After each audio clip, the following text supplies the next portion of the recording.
kasih komputer. Udah lalu Blay, sekolah aja dulu. Magang. Ya magang tuh ngapain? Kerja pombongan dia bilang.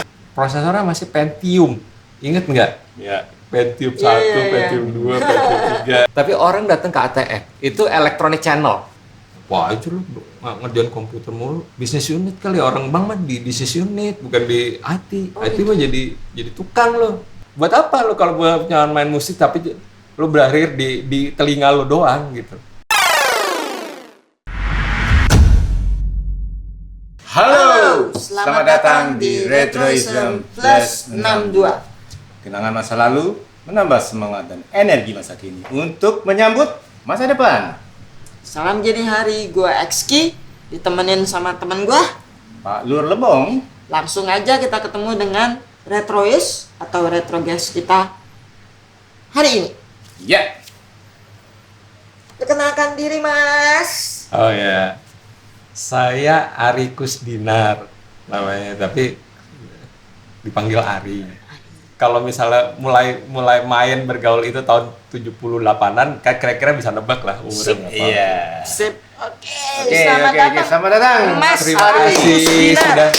terima kasih sudah diundang. Terima kasih. Jadi waktu kebetulan saya masuk SMA tuh tahun 78 di bilangan Jakarta Selatan. Sekarang SMA udah nggak ada sebenarnya, udah jadi SMA 70. Terus saya dengan apa namanya, pergaulan anak-anak Jakarta Selatan lah gitu. Gimana sih gaulnya anak Jakarta Selatan? Emangnya beda sama Jakarta Timur, Jakarta Barat, Jakarta Pusat? Itu sebenarnya gue nggak boleh bilang dengan pergaulan di Jakarta, karena gue juga nggak tahu yang di Jakarta Timur. Dia kan sebenarnya gue nggak boleh bilang gitu gitu ya. Cuman kayak karena memang waktu itu ya dengan teman-teman di lingkungan itu gitu ya. Jadi ya waktu itu kan lagi apa namanya, lagi zaman-zaman ngeband. Iya. Oke. Ya zaman-zaman ngeband gitu kan, Zamannya festival-festival gitu. festival pertama Emang kali. udah mulai festival tahun 70-an? Udah. Jadi awalnya sih dari ikut apa, lomba vokal grup di sekolah gitu loh. Jadi di sekolah gue tuh waktu itu ada lomba vokal grup antar kelas gitu loh. Nah, gue jadi juaranya kelas gue. Mas Ari nyanyi? Main gitar. Oh, main Main gitu. gitar. Jadi itu bawain SMA 70 ya? Dulu masih SMA 9. Jadi memang masa pas transisi nih Mas Ari itu? Saya tuh angkatan terakhir yang berijazah SMA 9. Oke. Jadi adik-adik saya tuh udah 70 semua. Gitu. Berarti 77-78an gitu ya? Ya, waktu saya lulus 81. Oh, 81. 81. Oke. Jadi kan ada perpanjangan setengah tahun tuh. Betul. Dari tengah tahun ke awal tahun gitu kan. Zaman Yang dulu pokoknya kita libur panjang Desember, akhirnya kan jadi Juli kan? betul. Jadi kan sebenarnya gua harusnya udah kelas 2 tapi gua masih kelas 1 gitu kan. Iya, nyebelin banget gitu kan. Nyebelin ya. Iya kan? Ya oke lah gitu ya. Jadi nah tapi dengan itu kita jadi lebih akrab kan, lebih lama SMA-nya. Betul. Iya kan, dari waktu itu setelah kita jadi pemenang lomba vokal grup itu, terus ada yang ngajakin main band gitu. Oke. Boleh nyebut orang nggak ya? Boleh nggak apa-apa, siapa tahu orang itu Ya. menyaksikan dan Boleh diundang dong, aja. boleh. Ini kan- jadi yang ngajak pertama kali waktu itu namanya Tito Sumarsono. Mas Tito Sumarsono. Iya. Namanya nggak asing nggak gitu. Iya, jadi dia memang pemusik lah gitu Iya. ya. Nah, kan waktu zaman SMA 9 itu terkenal dengan berandalan gitu loh. Waktu itu banyak sekali ya itulah yang berantem segala macam gitu. Geng-gengan gitu. Jadi waktu saya di kelas 2 itu tiba-tiba ada yang nongol di depan pintu kelas 3 gitu. Sebenarnya gue sebelumnya nggak kenal sama Tito gitu. Terus tiba-tiba dia ngomong sama guru, nyebut nama saya gitu. Gurunya Ari, mana yang namanya Ari? Gue takut dong, biasanya kalau dikamperin gitu mau digebukin. Iya kan? Berarti bandel ya. Kenapa nih gue dicariin anak kelas 3 gitu kan? Justru bukan anak bandel. Iya. Iya, jadi karena itu jadi ya betul. Jadi mau digebukin deh, kenapa nih gitu kan. Oh, Mas Titonya kelas 3? Kelas 3, Oh, jadi oke, setahun oke. di atas gue kelas 2. Kudu-kudu dulu bisa main gitar gitu. Asik. Jadi Bisa gitu. Terserah latihannya. Latihan apaan? Latihan band. Di mana? Adalah satu rumah teman kita di Cilandak situ. Entar sore nggak bisa. Bisa lah. Pokoknya dipaksa gitu lah. Nah, akhirnya mulai hari itu gue latihan band tuh. Di situ gitu. Nah, untuk ikutan festival. Waktu itu yang ngadain festival itu Universitas Indonesia Kedokteran Gigi. Nah, salah satu, gue masih ingat salah satu jurinya itu Mus Mualim. Iya, jadi wah kalau gue bilang kalau jurinya ini mestinya festival yang cukup ketat nih gitu kan, dari sisi penilaian gitu, dari sisi judgement. Mus Mualim tuh kan suaminya Titi Puspa, Puspa. betul. Almarhum ya. Almarhum. Nah, latihan lah kita dengan wah semangat gitu kan, pengen menang. Gitu. Benar menang. Wah. Nah, tahun berikutnya itu kita ikut lagi, menang lagi. Wah, Iya, jadi kita tuh 2 kali menang gitu. Nah, setelah saya lulus, mulai pede dong. Wah, kayaknya gue jadi musisi aja nih gitu kan. Iya kan, menang festival 2 kali, anak bulukan gitu kan. Nah, terus biasa kan anak SMA, lulus SMA mau melanjutkan cita-citanya kan kuliah di perguruan tinggi negeri kan. Apakah itu UI, apa ITB, sok-sokan banget gitu kan. Nilai pas-pasan mau ke UI gitu kan. Daftar, ikut apa namanya? Bukan UMPTN waktu itu, nah apa sih namanya? Sepenmaru. Bukan. Skalu. Iyalah kayak gitu, mungkin Skalu apa Perintis, apalah gitu. Itu bener tuh Skalu. Bener ada, itu lebih tua lagi tuh. Iya, Mm-mm. iya. Ada Skalu. Nah, waktu ikut nggak lulus, ya udah. Dan tesnya tuh masih di Gelora Senayan. Senayan di Iya. Lagi inget kan? Tapi aku nggak pernah tahu namanya Skalu. Ada dulu ada. Iya. 70-an itu ya. 70-an, 78-an gitu ya. Terus nah, lulus nggak diterima lah di perguruan tinggi negeri. Nah, terus sekolah mana nih gitu loh. Ada temanku bilang dia udah daftar di satu sekolah gitu loh. Gua mau gua aja belajar komputer. Komputer tuh apaan sih? Gue bilang gimana zaman itu ya. Itu. Komputer apa sih komputer? Udah lah lu belajar sekolah aja dulu, dia bilang. Ya udah gitu loh, daftar. Itu tahun 8 Tahun 78. 78. Sorry. 81 lulus SMA. 81. Jadi angkatan 81 gue. 81 daftar di sekolah komputer karena itu satu-satunya pada saat itu satu-satunya sekolah komputer dengan jenjang S1. Boleh tahu tuh. Oke. Sekolah Tinggi Informatika dan Komputer. Nggak disingkat itu. STI dan K. STI dan K. STI dan K di Radio Dalam. Oke. Tahun 81. Sorry. Tapi zaman itu udah ada belum sih wujud komputer yang kita kenal gitu loh? Wujud komputernya ada, cuman nggak bisa dipegang lah. Maksudnya kan komputer kan waktu itu kan hanya dipakai di perusahaan-perusahaan kan, terutama banking, ya kan, yang memerlukan komputer pada saat itu karena kan bisnisnya kan sensitif ya. Kalau banking kan, terutama banking. Jadi sebenarnya pemakai utama komputer pada tahun itu kebanyakan banking. Oke. Iya. Nah, kalau lihat ke zamannya Mas Ari SMA itu dulu apa? IPA, IPS? IPA. Ya. Oh, pantesan IPA pas-pasan. IPA pas. Habis ya apa? Kalau yang lain main musik, gue ikut main musik. Iya. Kalau yang lain belajar, gue main musik. Jadi pas-pas. Enggak, tapi benar berarti ya cocok dong ya kalau masuk akhirnya ke informatika gitu. Betul. Ya, oke lah. Ya, sebenarnya boleh. Sebenarnya sih selama ya kalau ngomong saat ini selama orang itu bisa mengerjakan tes masuk ya, apakah itu dari IPA atau IPS sih sebenarnya masuk aja. Oh, itu gitu? kan ya selama dia bisa mengerjakan tes masuknya dan lulus, mau dari IPA kayak mau dari IPS kayak mau nggak sekolah kayak boleh-boleh aja dong. Iya kan? Iya. Tapi karena itu kan sistem pendidikan kita gitu kan, harus dari IPA, harus begini ya udahlah gitu ya. Nah, akhirnya masuk ke situ gitu loh. Itu kalau zamannya Mas Hari dari perkuliahan udah sistem SKS belum? SKS. Udah SKS juga. Jadi ya? waktu sebenarnya awalnya belum, waktu semester 1 paket masih. Masih sistem paket. Nah, tapi karena ada tuntutan dari pemerintah kan, waktu itu kan untuk dianjurkan untuk ke sistem SKS kan. Karena emang ya itu mungkin sistem yang lebih baik daripada sistem paket gitu ya. Nah, itu mulai kita. Jadi saya nggak terlalu lama tuh sistem yang konvensional, terus kemudian pindah ke SKS. Jadi mungkin semester 2 atau semester 3 kita udah ke sistem SKS gitu. Jadi dulu tuh karena komputer kan masih mahal ya. Iya. Jadi si sekolah gua itu tuh bekerja sama dengan institusi pemerintah seperti Markas Besar Angkatan Darat. Iya.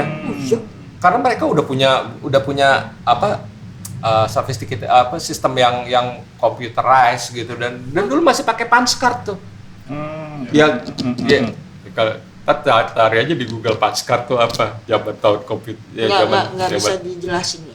Punch card itu kayak kartu. Jadi setiap coding line itu satu kartu. Jadi kayak kartu. Yang dimasukin lembaran. gitu. Jadi nanti ditaruh di satu tray terus dimasukin gitu. Nanti satu-satu diambil sama komputer. Ini instruksinya ini instruksi line kedua ini, instruksi line ketiga. Kalau ada yang salah ulang lagi. Dan kartu itu yang udah dipakai dibuang. Dulu masih begitu. Oh iya. Nggak kebayang loh gua. Ya dulu ya kita Masih primitif gitu dong. So primitif itu. Dulu zamannya Mas Hari itu juga gak primitif gitu ya, ngeliat gitu ya. Iya, nggak ada pilihan lain ya. Memang cara berinteraksi dengan komputer pada saat itu masih begitu. Berarti, Pada saat itu ya. Nah kemudian kan komputer kan makin maju dong, ya kan. Nah terus kebetulan ada lagi nih teman yang ngajakin gue, kita mau nggak magang di departemen koperasi? Ngapain? Gue bilang, oh magang? Ya magang tuh ngapain? Kerja pembohongan, dia bilang gitu. Ya zaman anak-anak kuliah gitu ya oke. Magang kok. Dia punya komputer ya? Itu semester berapa? Itu semester magang? Mungkin udah semester 5 kali ya. Udah. Masih baru juga dong itu. Ya. Mungkin itu tahun 83 kalau nggak salah, 83. Nah, itu mereka baru beli, departemen koperasi itu baru beli komputer yang lumayan canggih waktu itu. Mereknya digital dulu. Sekarang mungkin brand itu udah nggak ada kali ya. Saya juga nggak tahu lah. Waktu kita magang di departemen koperasi itu lumayan. Karena gue didapat honor. Pertama kali gue megang duit, anak umur segitu, gue dapat duit gitu. Ya kayak gitulah gitu. Oh ternyata gampang nih kalau itu. Nah selain itu, gue juga dapat kerjaan dari bapaknya teman gue yang waktu itu kerja di pemerintahan, mau ngerjain project. Gue nggak usah sebut institusinya apa lah ya. Itu diajak juga. Jadi kayaknya sama bapak banget ya, udah diajak berapa kali nih dari awal yang tadi sama Tito Sumarsono tuh diajak. Bergaul mas. Oh iya bener itu bergaul bersosialisasi makanya diajak aja. Gitu. Jadi gitu. Jadi ini bokap gue nawarin, lu kalian bisa nggak sih ngerjain sistem untuk kepegawaian? Ya ada salah satu instansi pemerintah. Kayak apa tuh gitu. Terus teman gue itu ngajakin, kita ketemu yuk meeting sama siapa? Gue bilang sama kepala bagian apa gitu deh. Enggak, gue takut, gue bilang gitu. Anak umur segitu gitu ya. Akhirnya kita datang tuh rombongan berenam apa bertujuh gitu kan. Buset banyak banget tuh. Semester 5 tuh umur baru berapa? Iya. Ya 20-an lah, 20-an awal. 20-an gitu. Kita datang. Oh, diceritain gini, tapi di situ tuh gue mulai belajar berpikir gitu loh. Karena kan kita udah dapat mata kuliah namanya sistem design and analysis gitu. Jadi keluar semua tuh. Oh gini, oke. Kira-kira gue tahu nih cara bikinnya gimana. Teman-teman juga udah mikir gitu, nih gampang nih, nggak susah nih aplikasinya. Kita bikin tuh waktu namanya di Base3, pakai program pemrograman yang namanya di Base3. Terus kemudian ada lagi di Base3 Plus. Kita mungkin sebulan 2 bulan atau ya sebulan 2 bulan lah selesai gitu kan, untuk initial project-nya gitu pada. Kita datang ke mereka tuh, Pak, ini kita udah bikin gini. Oke, sebentar gini. Waktu itu mulai ada yang namanya IBM PC. IBM Personal Computer. Iya. Itu tahun 80-an ya, 83, 84. Iya, 84, 85 lah mungkin. 84, 85 gitu. Mulai ada IBM PC gitu loh. Nah, dari IBM PC itu yang prosesornya masih Pentium. Ingat nggak? Iya. Pentium 1, Pentium 2, Pentium 3 itu. Itu masih ada tuh. Apa? Nah, terus kita ngerjain project-project itu pakai di Base3. Itu masih yang layarnya hitam terus nanti ada. Iya, layarnya istilahnya monokrom. Iya, monokrom terus tulisannya hijau ya kalau nggak salah. Ya, terus kita ke sana, ternyata mereka suka gitu. Oh, bisa nggak dikembangin ini? Lanjut gitu kan. Nah, dapatlah kita uang gitu kan, dapat, dan ternyata gampang nih kalau apa? Karena pada saat itu ya, kan belum banyak kan programmer komputer gitu kan, masih karena baru satu sekolah tinggi informatika, sekolah tinggi yang punya jenjang S1 gitu kan. Dan yang lainnya kan masih sifatnya kursus atau akademi gitu kan, B3. Nah akhirnya gue yang tadinya bercita-cita jadi musisi, akhirnya yang mau cita-cita jadi musisi, jadi yang tadinya bercita-cita jadi musisi, akhirnya ya ngapain ya?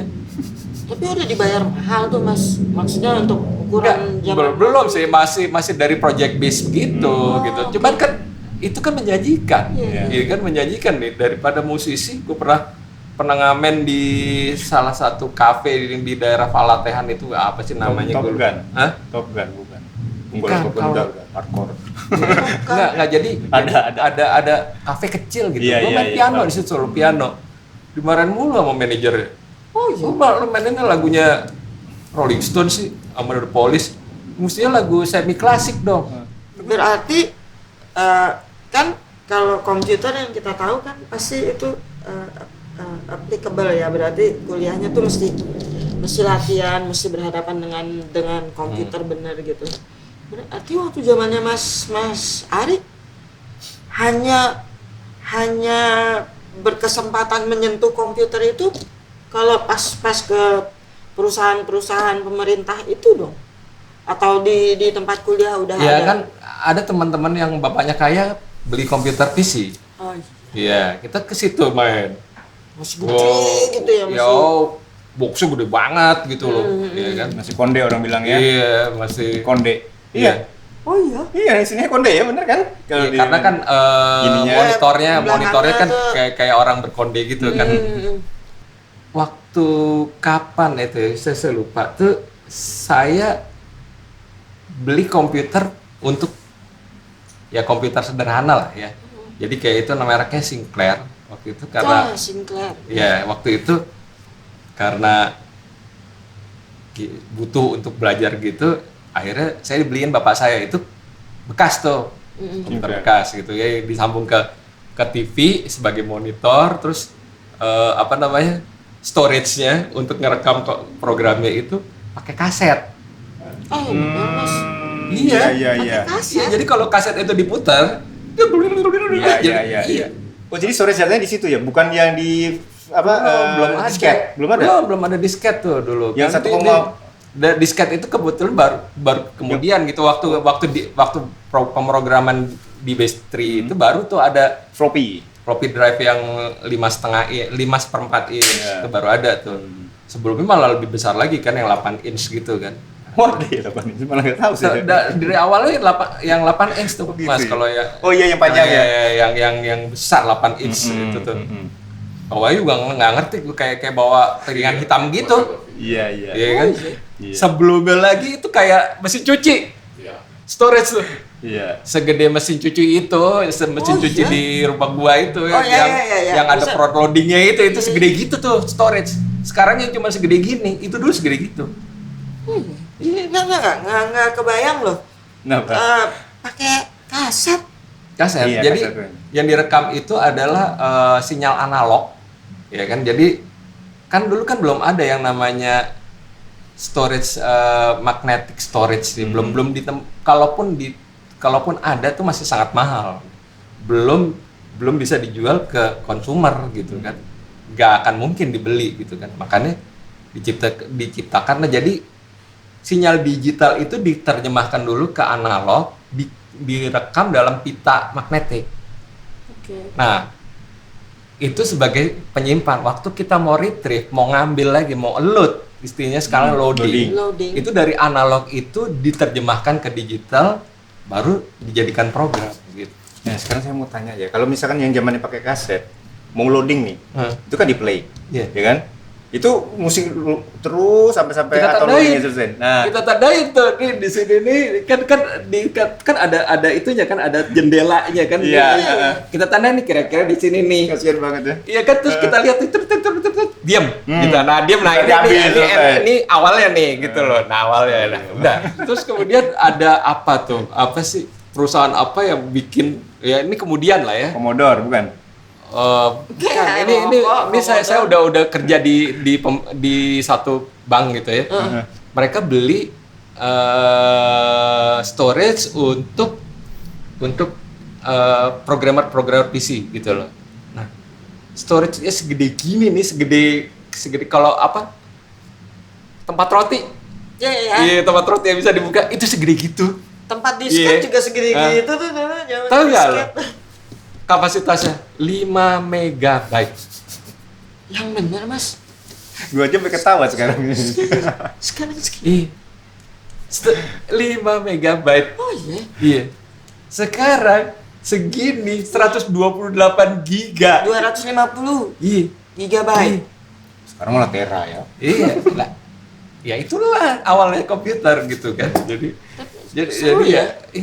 Jadi Tapi dulu mungkin karena belum ada gambar, ada visual gitu, jadi ya betul, masih text based, kan istilahnya gitu masih ya. text based, istilahnya masih Text-based, text ya. based. Jadi begitu, mungkin kita fast forward aja ya. Ya, Nah, terus gue tuh di hire join di satu bank swasta nasional lah gitu kan, bank swasta nasional. Nah di situ gue benar-benar sebagai programmer asli gitu loh. Emang setiap hari ngulik program di ruangan tertutup, maksudnya sama sekali gak bergaul sama orang gitu kan. Nah jadi karena emang waktu itu bank tersebut itu lagi mau ganti front end system. Ya jadi gue terlibat di situ. Nah di situ tuh mulai tuh bener-bener oh gini ngerasain jadi programmer ya. Jadi datang jam 8, setengah 9, pulang jam 12, datang jam Oh iya. 8 pagi pulang setengah 12 malam gitu.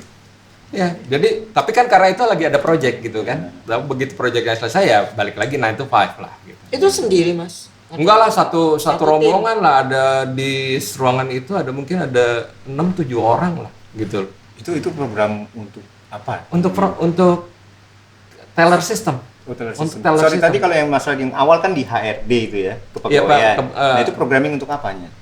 Masih sifatnya masih ngentry data kali ya? Untuk pencatatan kita Untuk bikin mencatat. Ya, belum, bro. untuk pencatatannya gitu loh. Jadi nanti ada data entry operator tuh yang masukin nama Ari Kusdinar, umur segini. Oh, berarti alamat. masih data entry Itu ya? data entry lain Iya, lagi. iya. Kita programmer Oh, kita programmer. gitu loh.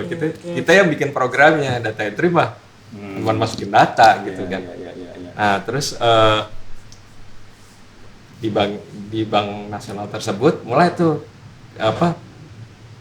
benar-benar oh ini sistemnya tuh begini gitu, karena kebetulan bank itu tuh berkiblat ke satu bank besar di Amerika lah kira-kira tahu lah siapa namanya gitu kan ya. Nah jadi memang sangat-sangat ketat gitu. Nah di situ gue baru tahu tuh, karena yang namanya perbankan itu kan pasti pakai komputer gede banget gitu. Ruangan untuk komputer itu mungkin 3 kali lebih besar, 3 kali ruangan ini. Untuk komputer doang. Untuk komputer toh. Ini besar loh ruangannya. Belum ada orangnya itu. Ya 2 kali inilah gitu. Oke.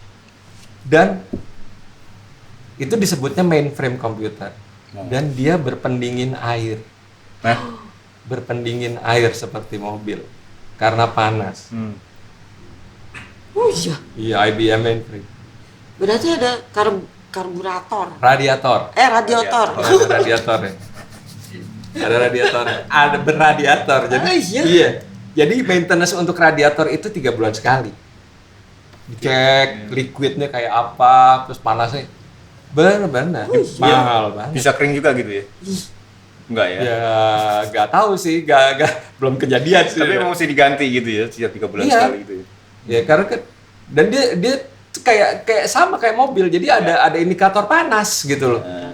Karena kan, dan kalau masuk ruangan itu sangat dingin, dingin banget, istilahnya strong room. Strong room. Jadi ya orang-orang bank itu ya kita kalau di strong room gitu. Cuma begitu masuk ke situ itu nggak usah 10 menit, 5 menit aja lu kedinginan, dingin banget gitu. Karena emang dibutuhkan untuk mendinginkan komputer itu selain berpendingin air itu. Yang namanya bank itu kan institusi kepercayaan kan, base-nya kan trust gitu kan. Jadi kan mereka harus membuat sistem seaman mungkin, dipakai senyaman mungkin, nah bla bla bla lah gitu. Jadi memang pada saat itu memang dibutuhkan banyak sekali tenaga ahli komputer yang disebut programmer itu dan sistem analis dan sebagainya untuk mengerjakan sistemnya mereka gitu. Terus stressing nggak sih? Stres banget, stres banget gitu loh. Gimana nih? Lu kan janjinya kemarin seminggu, ini belum jadi nih gitu nih. Kayak, iya kan? Stres lah. Ya tapi kan stres itu biasa lah ya gitu. Dan kebetulan juga lingkungan di bank itu nyaman gitu, jadi banyak teman. Jadi kayak kalau misalnya pulang kerja kita bir dulu yuk gitu. Ya kayak gitulah. Ini peninggalan zaman yang ngeband ini pas itu. Hah? Ngebir kan? Iya. Dulu tuh inget banget tuh di kawasan Tamrin itu ada yang namanya Jazz and Rock Cafe. Betul. Ingat nggak? Ingat banget. Iya. Ingat banget. Nah itu kita sering banget ke situ karena waktu itu di bank itu kantor kita di Jalan Gajah Mada. Iya. Iya di Jalan Gajah Mada tuh ada tuh gede, logonya merah gitu kan. Nah kalau lewat itu kalau pulang tuh lewat situ Jazz and Rock Cafe. Gimana nih mampir dulu bentar yuk. Nah muter kita. Jazz and Rock atau Susigo? Jazz and Rock Cafe.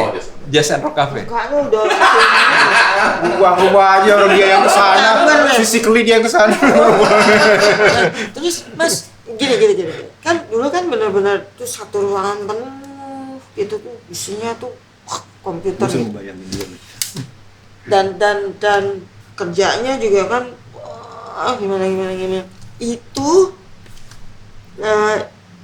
kalau keluar masuk ke dalam ruangan itu dipakai kayak nggak semua orang bisa masuk ke situ. Even di daerah programming itu di tempat kelompok gue yang mengerjakan front end system itu nggak semua orang bisa masuk ke situ. Mesti ketok-ketok dulu. So dulu belum zamannya Tam ini ya? Belum. Tadi kan kamu kan memperagakan gini, belum ada. Belum. Jadi ketok-ketok. Swipe card iya masih swipe card aja. Swipe card ya. Swipe card itu baru mulai kalau nggak salah swipe card gitu. Jadi masing karena kebetulan setelah itu gue pegang yang namanya plastik teknologi. Jadi jadi di bank itu tuh ada yang namanya plastik teknologi itu untuk ATM. Kan kartu ATM kan plastik. Iya. Ada magnetic tape-nya gitu lah. Nah, Nah gue pegang itu tuh, setelahnya tuh mungkin dari tahun 92 gue mulai terjun ke aplikasi untuk ATM. Itu ATM belum tersosialisasi banget waktu itu ya, belum banyak tahu ya. Belum banyak yang tahu. Gue belajar banget tuh. Kredit card belum ada. Iya, gue belajar banget tuh cara gimana cara kontrol si ATM dari ATM-nya, gimana cara kontrol ATM dari remote. Nah, gue belajar. Jadi emang karena kan emang harus bikin aplikasi untuk itu gitu. Dan gue belajar juga di magnetic tape di card-nya. Di card itu isinya apa gitu loh.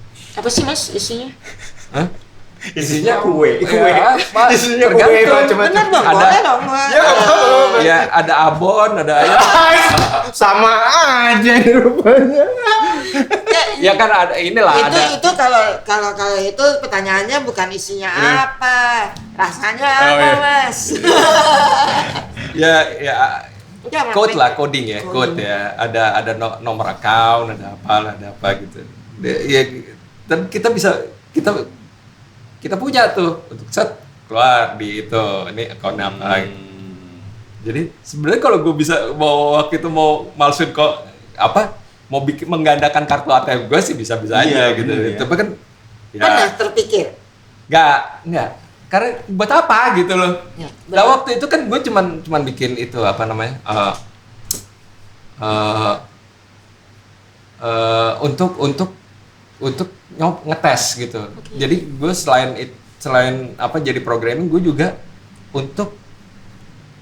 gue harus menyediakan test bed, istilah test bed. Jadi tempat untuk ngetes gitu loh. Ya itu. Jadi gue butuh bikin kartu, gue butuh ini, gue butuh nyomongin komputer ke ATM, gue butuh ini, gue butuh itu lah, banyak lah gitu. Kita punya satu departemen sendiri untuk itu gitu. Dan gue salah satu membernya waktu itu. Gua menganggap itu era keemasannya para programmer ya, era itu ya, 80 mungkin ke ya sebelum masuk ke mungkin bisa dibilang gitu Iya, ya, kan? karena masih sedikit gitu betul, ya. betul. Nah, maksudnya bagaimana persaingan pada saat itu? Misalnya sedikit nih, karena sedikit pasti kan demand-nya banyak dong. Betul. Pernah ngalamin nggak jadi rebutan orang pada saat itu? Asik. Misalnya di Goda atau di bank, lo ikut gue deh. Karena yang saya tahu pada zaman itu hijack programmer tuh gila pada saat itu. Betul. Ya itu. Jadi gini. Sebelum kerja di bank ini, gue tuh join di suatu perusahaan swasta yang sebagai developer sistem gitu loh. Oke. Nah itu tuh brandnya Amerika karena mereka punya office di sini, istilahnya representative office lah gitu kan.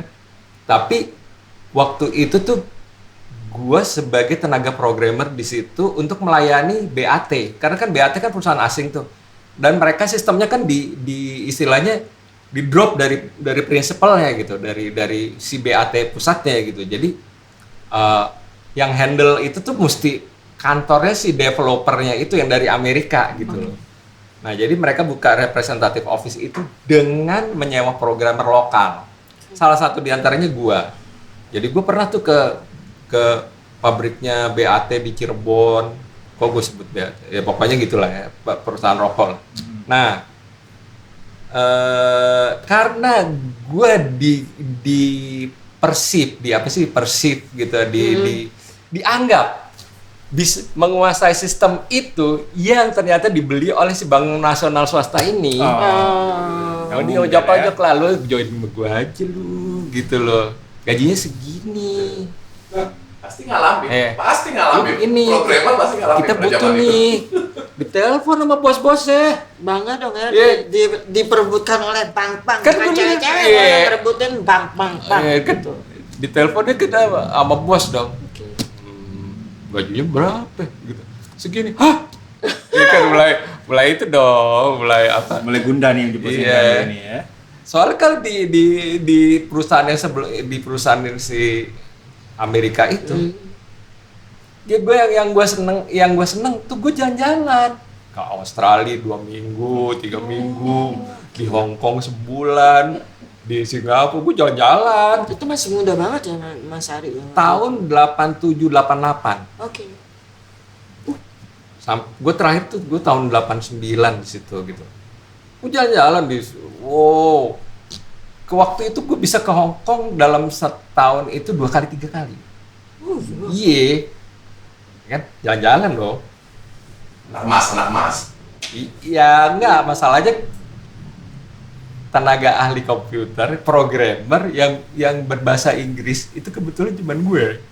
Karena mak gue suka kajakin gue ngomong Inggris gitu. Jadi ya sebenarnya pintar-pintar banget sih enggak, cuman gue ngerti gitu loh. Nah, udah. Jadi kebetulan ya itu aja. Jadi gue suka jalan-jalannya gitu loh. Tapi di bank niaga enggak. Tapi gajinya gede. Nah, karena gue waktu itu baru menikah, kayaknya gaji gede aja kali ya, gue usah jalan-jalan. Ya udah, akhirnya gue ya, waktu itu di bank itu kayak akhirnya gue pindah tuh ke bank itu gitu.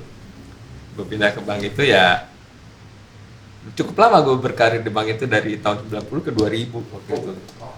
10 tahun. Tapi kan pada masa itu kan zaman kejayaan bank juga kan. Beratus bank pada zaman itu kan. Betul. Jadi memang mereka lagi berlomba teknologi, terutama dari istilahnya electronic channel banking. Yes. Jadi istilahnya orang nggak datang ke cabang, tapi orang datang ke ATM. Itu electronic channel istilahnya.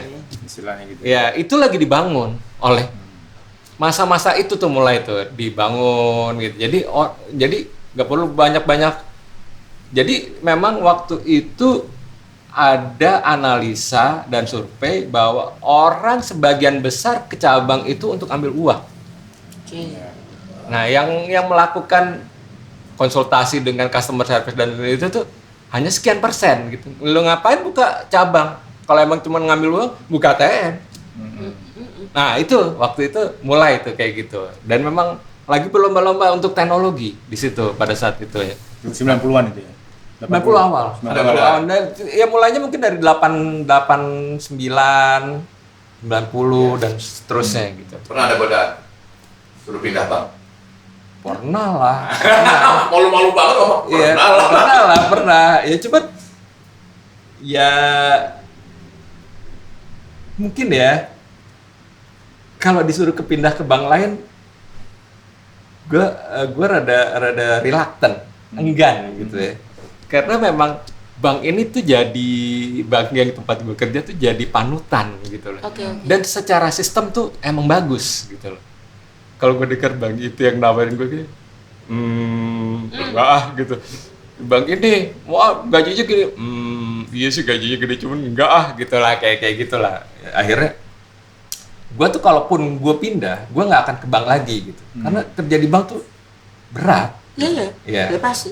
Nah, ya itu. Nah, suatu ketika kan lu juga bosen ya sama pekerjaan programmer. Pekerjaan di depan komputer, interaksi hanya dengan komputer. Nah, bosen dong. Iya kan? Di tahun 96 itu gue ngomong ke bos gue bosen kerjaan komputer. Lu kasih kerjaan gue apalah gitu. Mau nggak jadi project manager? Mau, gue bilang.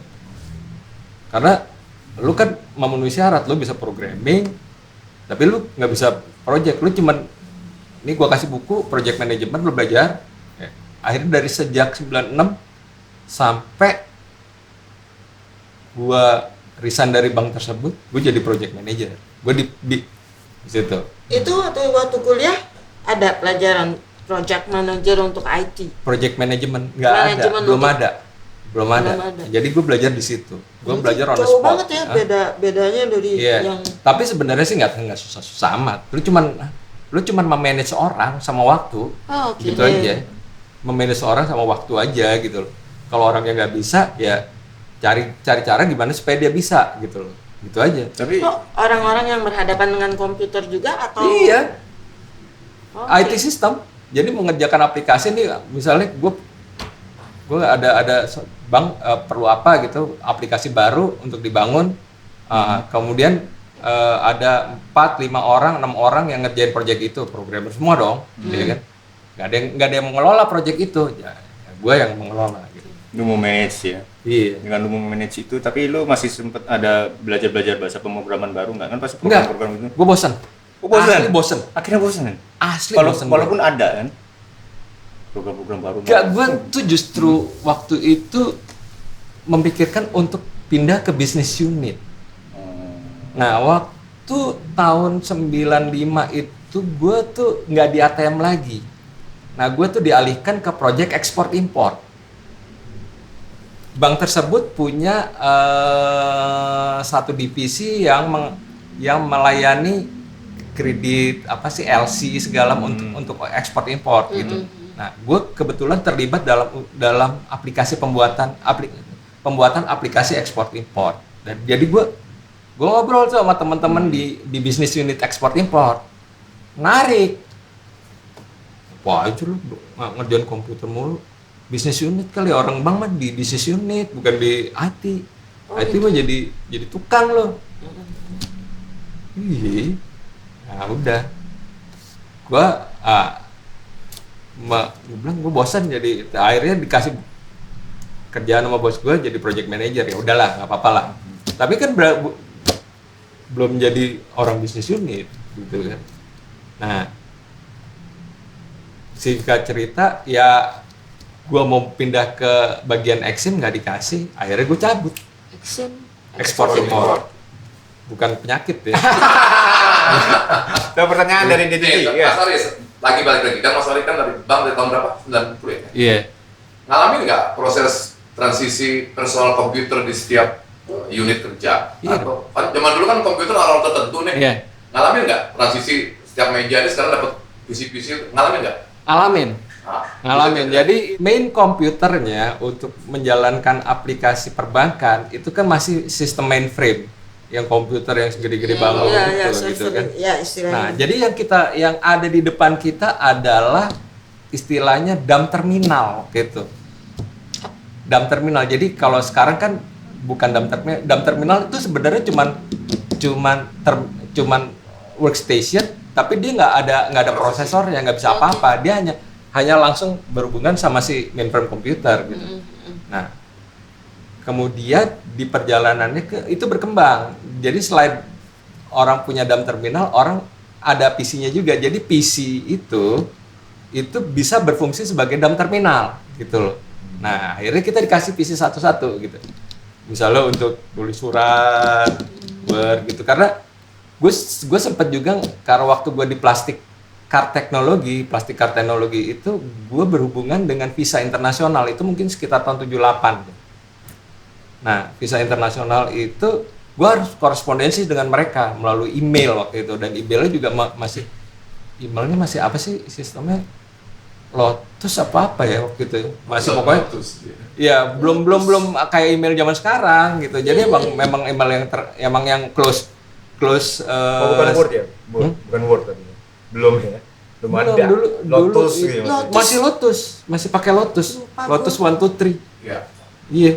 Dulu kan ada Lotus, ada Fortran ini segala macam. Iya, pokoknya kayak gitu. Jadi mulai itu dapat. Jadi gue inget tuh waktu bank itu mau beli karena disarankan oleh Visa, bukan disarankan, diwajibkan oleh Visa untuk punya yang namanya security module. Karena kita waktu itu mau go internasional. Jadi kalau lo bawa kartu bank tersebut ke Singapura, lo bisa masukin ke bank itu, ke ATM manapun untuk narik duit. Nah, waktu project itu lo diwajibkan punya namanya security module, namanya host security module. Lo tau nggak? Bank di tempat gua kerja itu mesti bikin surat penjelasan kepada Defense Minister United States of America. Kenapa lo beli itu? Ya. Itu tebal nggak? Ini. Segede lemari itu deh, segede lemari itu. House security module. Kenapa lo beli itu? Lo mesti bikin surat kepada US Defense Ministry. Kenapa lo beli itu? Apa alasan lo beli? Karena alat itu hanya dipakai sama orang-orang tertentu, sama lembaga-lembaga tertentu untuk security. Gila ya. Amerika loh. Nah, terus kita dapat surat dukungan dari Visa bahwa ini ya kita bikin juga bahwa kita mau melakukan ini, terus didukung sama surat dari Visa baru dapat. Visa sendiri itu produk dari mana sih? Visa maksudnya itu Visa. Amerika. Visa. Iya, itu Institusi dari sendiri. institusi dari mana sih itu? Itu sebenarnya institusi non komersial. Oke. Apa namanya tuh yang tidak menghasilkan non profit organization. Oh ya? Iya. Jadi Visa itu non profit organization. Jadi Visa itu dimiliki oleh semua bank. Tentu saja awalnya bank-bank yang besar yang di Amerika lah. sama halnya juga master gitu juga. Sama. Master Jadi dia non profit organization gitu. Nah, jadi tapi kan jaringan mereka kan seluruh dunia kan. Iya, Jadi iya. kita butuh memanfaatkan itu untuk memajukan bank kita. Jadi kalau misalnya kita mau ke luar negeri, kita nggak perlu punya kartu ATM bank lain gitu. Cukup dengan itu kita Iya. bisa masukin ke ATM selama itu tergabung dalam jaringan tersebut. Namanya jaringan Visa Plus waktu itu. Lo bisa narik duit lo gitu. Kalau nggak kan lo bingung. Iya. Iya kan? Iya. Lo punya ini tapi lo nggak bisa ngapa-ngapain gitu. Nah, gue bikin itu tuh. Ya itulah pokoknya pernak-pernik pekerja di perbankan nasional waktu itu. Sebagai Mungkin program. sekarang nggak begitu ya. Mungkin sekarang udah lebih sederhana dari apa? Dari sistem security-nya juga mungkin udah lebih bagus gitu. Tapi dulu memang harus itu wajib kita lakukan gitu. Gue juga bingung gitu karena gue waktu itu yang megang proyeknya tuh Visa Plus gitu kan. Terus dapat dari gue kan berhubungan dengan orang visa internasional kan di Singapura. Terus kan mereka bilang, kalian mesti bikin surat ini penjelasan apa? Untuk beli security modul ini. Gue bilang, US Defense Ministry. Gue bilang, kenapa sejauh itu? Ternyata memang peredaran alat itu sangat dikontrol oleh Amerika. US Defense. Jadi nggak boleh tuh yang yang orang yang berseberangan dengan Amerika beli itu nggak boleh. Secara politik ya. Ya iyalah. Iya. Kalau nggak kan bisa dimanfaatin. Orang semua security-nya pakai modul itu. Sampai sekarang juga. Nggak tahu gue. Karena kan gue udah puluhan tahun nggak di bank. Berarti ini banget ya. Wah, waktu itu emang Ribet sangat juga secure ya. gitu ya. Waktu itu emang sangat secure gitu. Mestinya makin hari makin aman lah ya perbankan. Lu juga kan punya m-banking kan sekarang kan. Lu juga lakukan apapun kan ada m-banking kan. Tapi bukannya sekarang makin maju makin banyak hacker itu yang mungkin membahayakan? Gimana tuh? Kalau dulu kan mungkin gimana? Yeah. Hacker itu gimana? Masih ada nggak? Udah ada apa belum? Udah Udah ada. lah dari Kalau nggak ada, kalau belum ada masa ada film War Games. Iya, kalau enggak kenapa kita mesti iya. Jadi iya, kalau enggak kenapa kita mesti beli modul itu secara security? Ada lah, cuman mungkin nggak seserem sekarang gitu ya. Sekarang kan tiba-tiba kalau lu bisa habis gitu kan. Itu juga gimana caranya gitu. Ya Tapi Mas kalau ditanya, ini kok bisa begini? nggak tahu, orang gua nggak terlibat lagi dari tahun 2000 tuh gua Masa sih bukannya sebetulnya kalau iniin sistem kerjanya sama itu maksudnya seperti yang itu. sangat Enggak, berbeda. Gue Beda, sih ya? ngerasanya sangat berbeda ya. Jadi dulu tuh IT sistem yang kita kerja itu masih linear gitu. Dunia. Iya, linear banget gitu loh. Nah, dari kerjaan ini harus kerja ini, ini. Sekarang tuh enggak kan gini. Namanya object oriented programming. Lu lagi lihat apa, lu klik kanan tiba-tiba nongol sesuatu. Iya kan, lu lagi itu lu klik kanan tiba-tiba nongol. Emang ada menunya di situ? Berarti sekarang program IT itu maksudnya kuliah IT itu diajarin dong yang tadi Mas. Oh ya bilang. iyalah. Iya. Tapi kan sekarang gini, yang namanya orang belajar IT itu kan nggak melulu dari sekolah. Lu lihat aja di YouTube kan banyak banget tutorial tentang apa, tutorial tentang ini. Nggak cuman komputer, macam-macam. Cara belajar sulap aja ada, cara bohongin orang aja ada, iya kan? Cara nyopet aja ada gitu loh. Iya kan? Jadi kalau lu pinter-pinter milih tutorial atau milih artikel, lu bisa jago, nggak perlu sekolah. Kalau gue berpikir gitu ya. Jadi ya, tapi kan ada orang yang berpikir bahwa sekolah itu kan mengajarkan nggak cuman ilmu, tapi cara lu berpikir, gitu kan. Nah, itulah gitu ya. Salah satu. Tapi kalau misalnya orang itu gue harus belajar dulu cara berpikir seperti di sekolah, sama aja dong, iya kan? Tapi ya dia nggak punya ijazah aja. Tapi kalau dia ikut ambil sertifikasi tertentu, bisa jadi dia punya ijazah, gitu kan? Yang waktu di zaman gue nggak ada tuh. Dulu kan waktu gue kan S1 lo mana, gitu kan? Nggak S1, siapa lu, gitu kan? Sekarang gue ngelihatnya nggak gitu waktu gue ngerekrut teman-teman di kantor gue yang sekarang itu, gue justru lihat skillnya dia apa sama karakternya dia, iya kan? Justru itu sekolah tinggi kalau dia nggak bisa ngerjain sesuatu yang gue pengenin, ngapain gue rekrut, ngapain gue hire gitu. Gue rasa gitu ya, lebih banyak itunya gitu ya. Tapi mungkin ada juga orang berpikiran lain, pokoknya ini harus S2, pokoknya ini harus S3 atau gimana gitu. Berarti apa yang Mas Ari pelajarin IT zamannya Mas Ari, itu berlakunya tuh ilmu sampai kira-kira tahun berapa sih? Sekarang Pentium 1 masih bisa dipakai nggak? Pentium 1 masih bisa dipakai nggak? Nggak bisa kan? Iya. Ya karena semuanya udah berkembang. Berarti jaraknya pendek banget dong itu. Pendek. Maksudnya betul. apa yang Ya sekarang gini, dari zaman gue belum ada komputer sama sekali lah ya. Dari istilahnya zaman analog lah. Sampai dulu kan orang telepon gitu ya. Sekarang mana ada telepon begini, kan telepon begini sekarang gitu. Waktu lu di zaman kita, kayak istilahnya tahun 80-an, telepon begini, mana mungkin ada telepon bisa begini gitu. Mana mungkin ada telepon segede gini gitu kan. Mana mungkin, lu kan berpikir begitu kan. Mana mungkin kayak, emang film Star Trek, iya kan?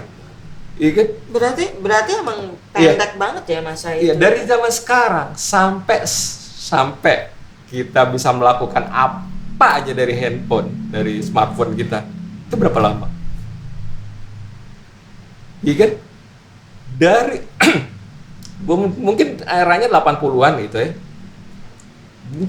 Mungkin enggak kali ya, dari 90-an gitu. 90-an sampai dikira-kira di tahun 2005, 2006, 2007.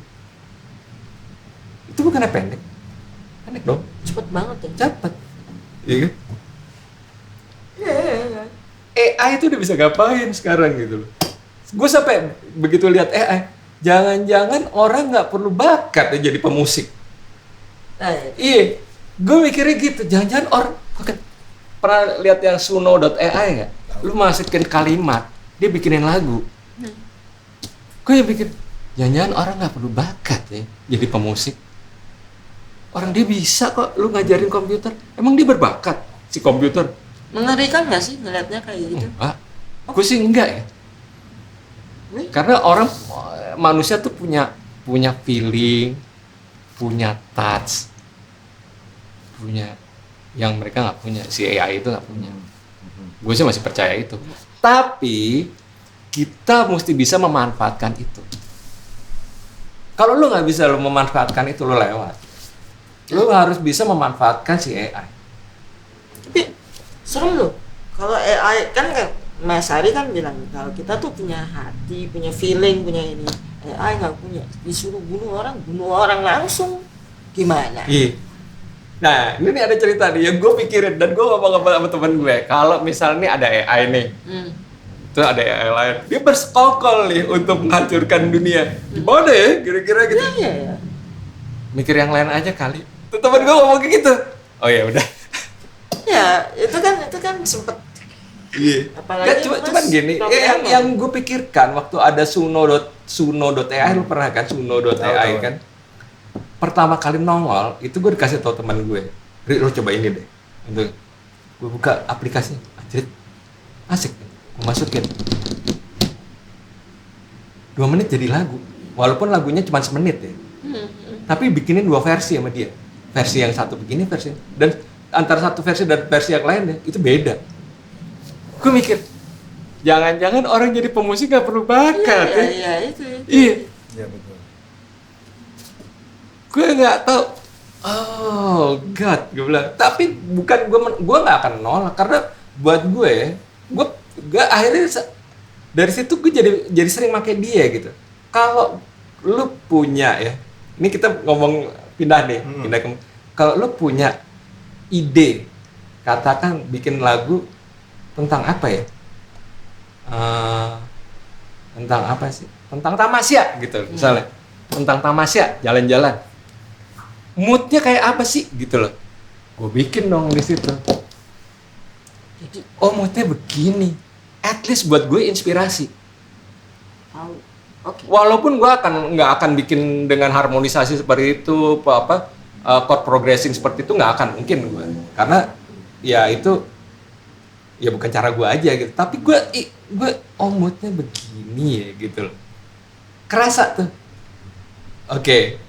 Buat inspirasi gue aja gitu. Ya, Mas Ari, ini tadi cerita udah panjang ya sampai ke AI segala nih. Dari Mas Ari mulai teknologi komputer awal sampai ke AI. Nggak pengen nanya dong pendapatnya Mas Ari. Perkembangan komputer sampai sekarang nih, sampai AI. Itu terjadi secara generik atau itu memang sudah satu master plan besar? Karena saya lihat nih kan zaman Mas Ari kan di bank itu kan yang mengembangkan teknologi itu hanya sekitar industri tertentu kan. Yeah. Setelah dia mulai murah, mulai ini turun, mulai kemana-mana. Mas Ari ini seorang programmer udah pusing, nggak bisa ngikutin kan gitu loh. Nah itu pendapat aja, gimana kira-kira ini generik terjadi begitu saja atau memang udah master plan besar gitu loh? Gue gak pernah mikirin sih sebenarnya. Jadi gue kalau jawab dari mana ya? Nggak. Yang dirasakan aja. Ya. Mas Ari kan belakangan di. Tapi mungkin dari gimana jawabnya, dari kayak gini deh. Banyak sekali pengaruh dari orang-orang tertentu gitu loh. Yang bisa gue bilang tuh Steve Jobs, Apple. Dia tuh pengaruhnya kuat banget sama perkembangan industri teknologi gitu loh. Nah, yang kedua Elon Musk. Sekarang. Iya. Lately. Lo tahu nggak Starlink itu dijual di Indonesia sekarang. Starlink itu produknya Elon Musk, itu dijual di Indonesia dengan tahu nggak produk Starlink? Jadi Starbucks keliling. Gue tadinya juga inget Starbucks keliling.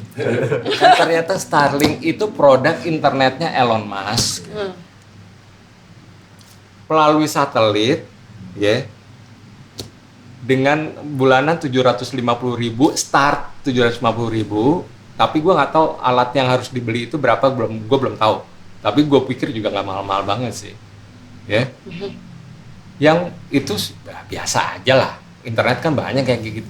Yang menarik adalah pada saat lo berlangganan internet dari satelit, yang namanya delay time dari satelit kayak itu di atas 300 milisecond. Di atas 300 milisecond karena gue berkepentingan terhadap itu pada satu saat gitu. Ini banyak yang nyoba nggak sampai 50 milisecond, itu kan gila. Itu kan gila gitu loh. Ternyata satelitnya itu cuma 30 km dari bumi, nggak sampai ratusan kilometer. Dan itu sudah dijual di Indonesia. Lu bisa buka di website, lu bisa beli sekarang. Nah siapa yang ngedrive gitu loh? Siapa yang ngedrive itu kan kalau lu tanya gitu kan? Iya, gue nggak tahu apakah ada roadmap-nya gitu, ada grand roadmap senario gitu. Ini pokoknya ini mesti di sini nih, ini mesti di sini nih. Gue nggak tahu. Tapi itu udah terjadi sekarang. Lah terus apa? Telkom nasional mah apa? Kabar. Coba. Ya gimana gitu loh. Gue juga dibilangin sama teman gue, lu mau beli Starlink? Emang udah dijual di Indonesia? Lu buka deh software websitenya. Udah lu udah bisa udah bisa subscribe. Buset, gue bilang. Terus gue cari dong di YouTube. Apa sih fiturnya? Banyak banget loh. Wah, delay time-nya cuma segini. Lah, kalau kita pakai internet yang lewat satelit yang udah mahalnya nggak karuan, paling enggak 400 milisecond. Iya.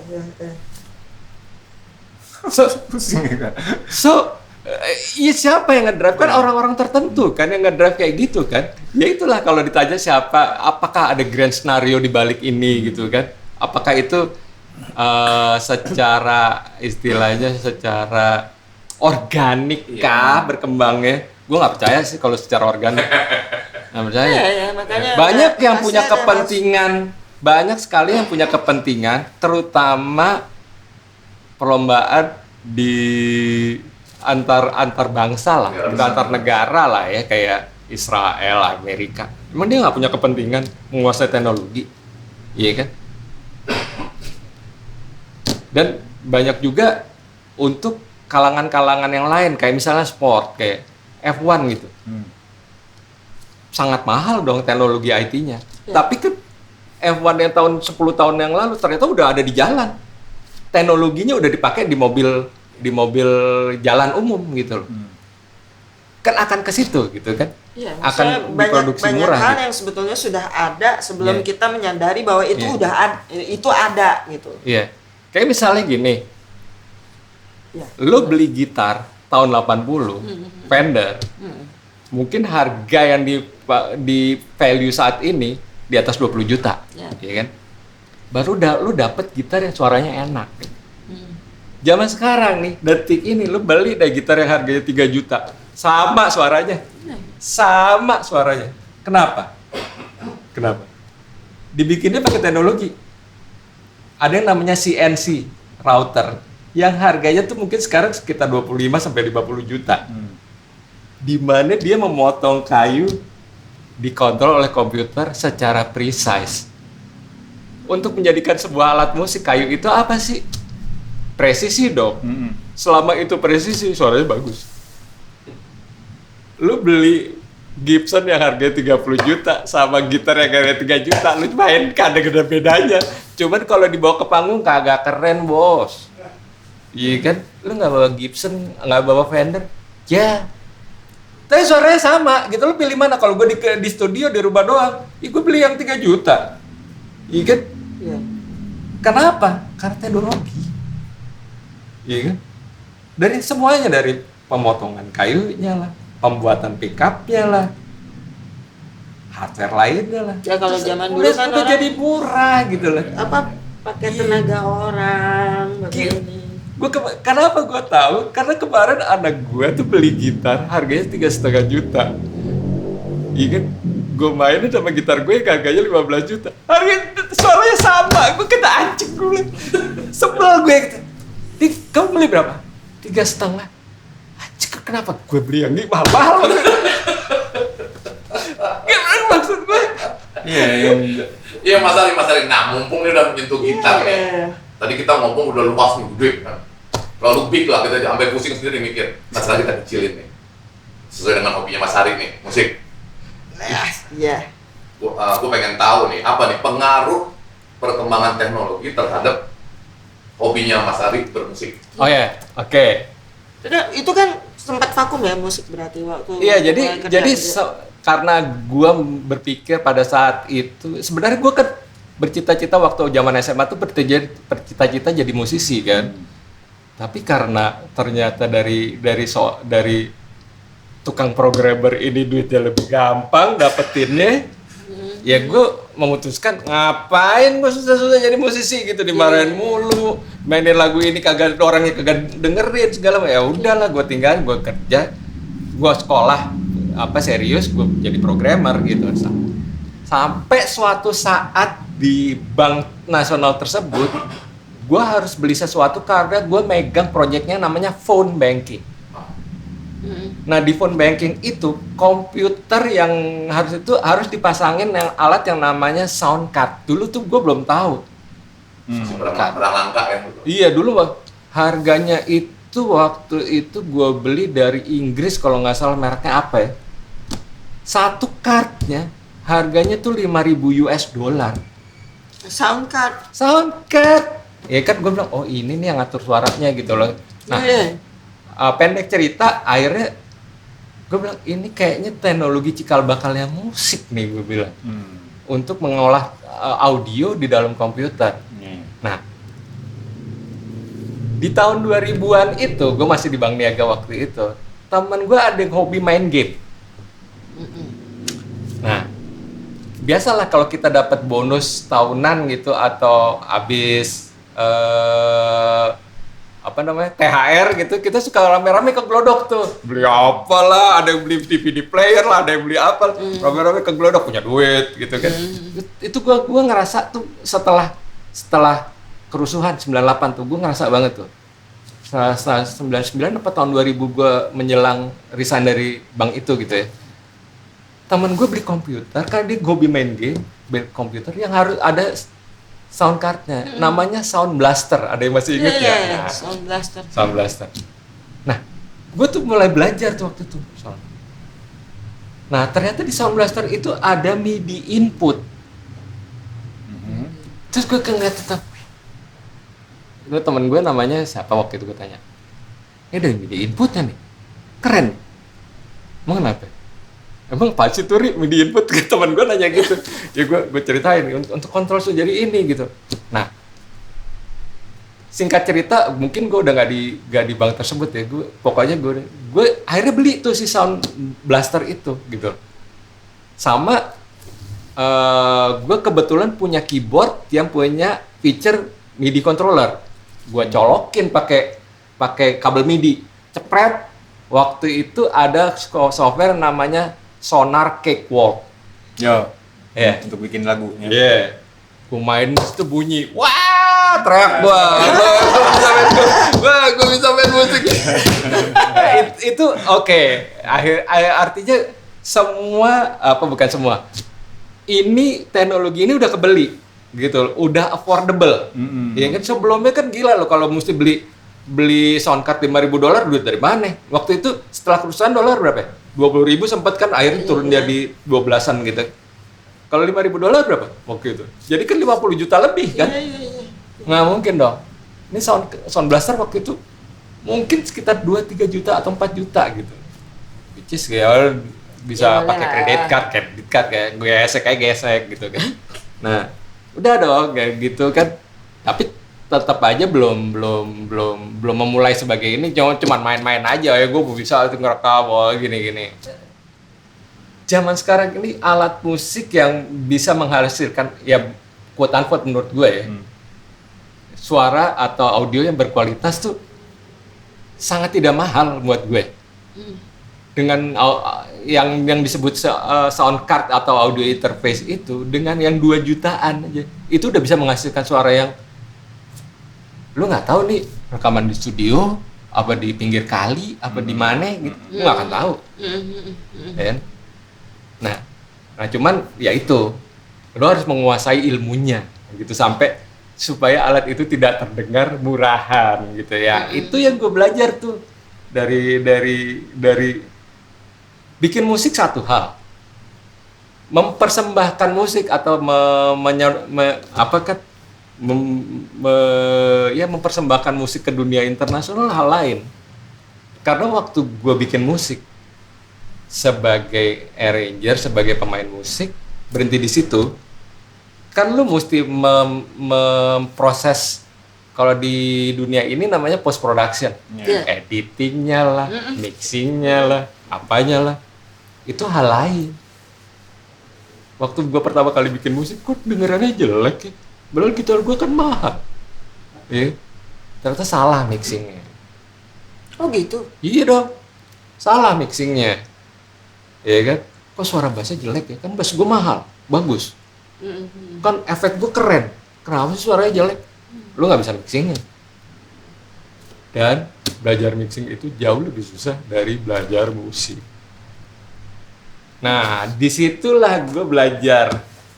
Itu gue tuh mungkin di tahun 2019 gitu ya. Pokoknya awal-awal COVID tuh kapan sih? 2019 ya? Apa 2020? 2020. Ya itu di 2020 Januari, Februari, Maret itu yang lo takut keluar karena isu-isunya yang kalau lo papasan sama orang 10 meter aja lo bisa ketularan. Itu tahun berapa tuh? 2020 kan? 2020 itu yang awal. Itu gue nggak berani keluar. Di situ gue belajar musik mungkin 6 bulan gue nggak keluar studio. Gue keluar studio untuk makan, kencing, tidur. Habis itu gue masuk studio lagi. Semua artikel tutorial di YouTube gue bacain. Mau yang abal-abal kayak mau yang apa-apa gue bacain semua. Ternyata memang lebih menarik belajar itu daripada belajar musiknya. Untuk yang belajar musik gitu ya, terutama anak-anak muda gitu kan, yang lu kan lihat kan sekarang di TikTok, di Instagram anak-anak muda itu even belum 10 tahun aja udah jago gitu loh. Belasan tahun udah skillnya belajar dari mana sih, kayak dia udah 20 tahun main musik padahal lu mulai baru 12, 13 gitu loh. Ini 20 tahun main musik baru bisa gitu kalau zaman kita gitu loh. Ini enggak gitu. Lihat dari mana dia? Dari teknologi, dari YouTube. Iya kan? Dia bisa lihat di YouTube, gue pengen main gitar kayak gini nih, Yngwie Malmsteen atau apa gitu loh, apa namanya, Eddie Van Halen gitu. Gue pengen dipelanin sama dia, speed videonya, kelihatan gerakan tangannya, dicontek, itu aja udah satu kemajuan buat mereka. Gimana sih caranya gitu loh? Jadi itu ada plus minusnya nggak sih Mas Ari sebagai seorang yang, gue sih ngelihatnya lebih banyak plusnya. Gue ngelihatnya lebih banyak plusnya. Ya minusnya tergantung gimana sih orang itu make teknologinya kan. Sebenarnya kalau gue bilang ya tentu saja si mereka yang remaja-remaja ini kan belum tentu berinteraksi dengan musisi sungguhan gitu. Karena dia belajar ini di kamar, tapi kan dari skill kayak gitu aja kita udah gimana sih dia achieve ini gitu, achieve sampai selevel ini kan kita aja udah bingung gitu. Ya kan? Dulu zaman kita kan nggak, susah sekali untuk achieve gitu kan. Gue sekarang ini banyak sekali alternatif. Iya. Ya kan, lu nggak perlu belajar secara formal pun bisa, gitu kan. Karena lu punya alternatif gitu kan. Tapi kalau gue menyarankan, kalau gue punya ini, ya baiknya lu belajarnya formal gitu loh, ya kan. Dan waktu lu di luar belajar formal, lu belajar dari YouTube juga gitu loh. Dan itu akan jadi sesuatu yang sangat powerful, gue bilang. Sekarang kan kalau lo lihat jadi pemusik itu kan dari yang namanya digital platform itu, misalnya lo punya satu lagu, album solo gitu ya, single, lo taruh di Spotify atau Apple Music dan lain sebagainya, lo nggak bisa mendapatkan sesuatu dari situ, iya kan?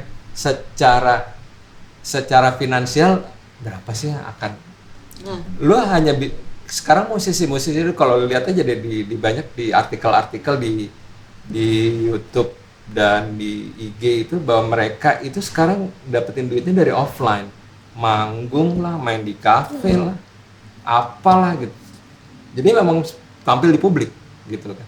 Nah untuk tampil di publik kan harus ada interaksi. Iya. Nggak, maksudnya supaya dia dikenal di publik kan dia harus memperkenalkan diri gitu kan. Gue ini pemusik. Nah anak-anak ini nih yang tadi gue ceritain nih yang bakal akan jadi star di kemudian hari gitu. Iya kan? Karena terus terang gue juga pengen main sama dia gitu loh. Iya kan? Karena waktu 2 tahun yang lalu tuh gue kepengen, karena gue nggak bisa nyanyi, gue kepengen punya penyanyi dan pengen punya penyanyi female vokalis, gue kepengen punya female vokalis. Sampai ada yang di IG itu, misalnya ini suaranya bagus nih, apa cara menyanyikannya bagus, gue DM, mau nggak lo?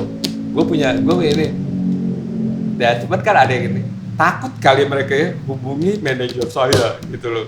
Ada yang nggak jawab gitu kan, ada yang saya waktunya sibuk ya, ternyata nggak bisa gitu loh, karena dia juga nggak tahu ini siapa, jangan-jangan gue pedofil gitu kan. Baru mau ngomong tapi nggak enak gue.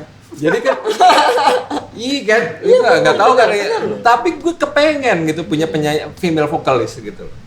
Nah, akhirnya dapet nih sekarang nih. Jadi gue punya teman. Jadi lagi ada project ya? Lagi ada project karena gue tidak bisa menulis lirik, gue hanya bisa menciptakan komposisi, dan gue nggak ini di lirik tuh nggak bisa dah. Gue berkata-kata tuh gue agak susah gitu ya. Nah kebetulan kantor gue tuh mau hire scriptwriter. Iya. Waktu mungkin di bulan Januari kalau nggak salah atau Desember tahun lalu atau Januari tahun ini gitu. Nah terus temen gue bilang, ntar kita kedatangan ini nih kandidat untuk scriptwriter, kita interview, oke. Nah ternyata si scriptwriter ini memang benar-benar penulis, dan dia datang dari industri broadcasting. Dia pernah di Liputan 6, dia pernah di ini, dia pernah. Nah, menarik nih, dia kan udah 2 kali 3 kali datang gitu, ngobrol, ditanyain sama temen gue, hobi lo apa? Hobi gue bikin lagu om, sama nyanyi gitu. Serius lo? Gue bilang, serius? Iya om, ini lagu gua ada di YouTube gitu. Serius nih anak, gue bilang. Gue dengerin liriknya, bagus, emang dia penulis gitu loh. Gak udah, iseng-iseng gue di rumah pakai yang misahin suara sama musik itu, gue pisahin suaranya. Gue pisahin, gue taruh di track gue bikinin musiknya, gue kirim ke dia. Anjir, ini suara gua om. Lu dapat dari mana nih bang? Adalah pokoknya, lu suka nggak? Gila ini lagu gue jadi naik kelas. Dia bilang oke. Sekarang lu mau nggak kita bikin album? Gue bilang, lu punya lagu apa aja? Lu keluarin tuh lagunya semua gitu. Nah banyak lagunya dia yang nggak cocok sama gue. Ini masalah selera, bukan masalah jelek apa bagus gitu. Gue bilang sama dia, mau nggak lagu ini cuman liriknya aja yang gue pakai, tapi melodinya, komposisinya dari gue. Boleh om, kenapa enggak gitu. Udah gue bikinin, seneng deh. Udah dapet 7 lagu. Gue maksudnya lagu ke-8 gue berhenti, ntar gue launch. Mudah-mudahan di bulan-bulan depan atau 2 bulan lagi gue bisa launch. Jadi nggak, tapi nggak, ini project pribadi sih. Nggak, gue nggak ini, cuman gue ada orang tuh yang ngomong begini, gue lupa siapa gitu. Ngapain kalau musik lu cuman lu dengerin di kamar tidur doang? Benar juga nih orang. Iya kan? Iya, buat apa gitu lu? Buat apa lu kalau punya main musik tapi lu berakhir di telinga lu doang gitu? Iya juga ya, dulu. Itu aja sebenarnya aim gue gitu. Seru juga ya obrolan kita ya. Ini apa, ngomongin IT, terus ke musik, teknologi loh. Luar biasa kan? Jadi kita mendengarkan seorang pemerhati teknologi. Gak juga sih, kebetulan. Udah, iya aja. Kebetulan gue pernah di zaman itu dan gue menjalankan gitu aja. Gitu.